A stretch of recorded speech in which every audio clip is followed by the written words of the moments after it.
It's 7:13 and class is in session. That's right, this morning we're getting schooled in plastic surgery 101. So for any of you who've ever considered going under the knife, live from the SFL in Bal Harbour, we have Kristen Anderson asking some of the most common questions on your behalf. Kristen, what are you learning this morning?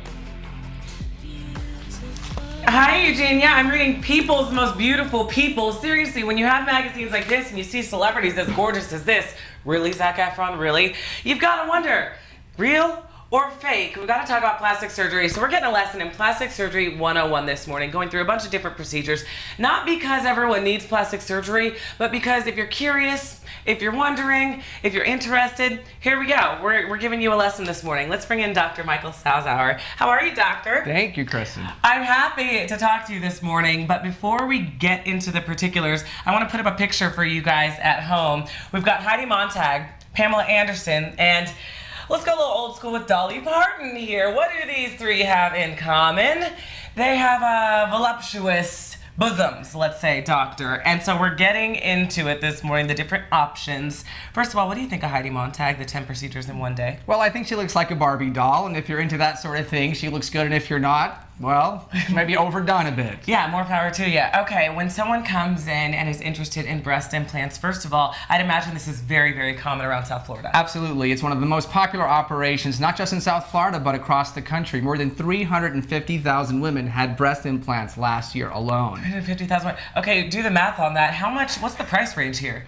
It's $5,600 for silicone implants and about $4,600 for saline implants. Okay. So there's two kinds of implants. The new silicone feels more real. It's called memory gel. We have like a little play place here. Sure. Okay, so this is the silicone. This is the silicone, this is the saline. Now when a patient comes into the office, you know, I discuss what their goals are. Are they an A cup and they want to become a C cup or a D cup or a double D? Really, the sky's the limit. It really depends on how big an implant they want to choose. Okay, now this is a big decision here because saline feels, I mean, you can see how it feels completely different than the silicone. The silicone is more like the silicone feels more real. It's a more natural feel. The saline's a little bit harder. It's just water. About 80% of my patients choose the silicone. The only disadvantage is it's a little bit more expensive. I think it's worth it in the long run. If my wife or daughter wanted implants, I would use silicone. Okay.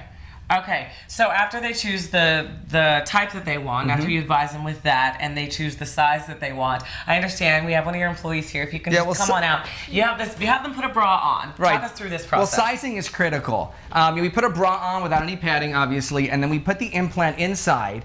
Then we have them look in the mirror and go back and forth from side to side to check out their silhouette. It gives you a very nice idea of the ultimate volume and the profile that you're going to have. Okay. Now, when they're in your body, they look a little bit smaller than they do right now. But in general, it's the best way to pick the size that you need. Okay, with any surgery, there are risks involved. Talk about the risks. And I mean, we've heard about surgeries gone wrong, even in La La Land with the celebrities. Sure, absolutely. Well, obviously, you want to pick a board-certified plastic surgeon. That's your first thing in an accredited facility. If you're young and healthy, this kind of surgery has a very small risk. It's not zero, but it's very, very small. Yeah. Breast implants can become malpositioned, they can become misshaped, they can even become hard.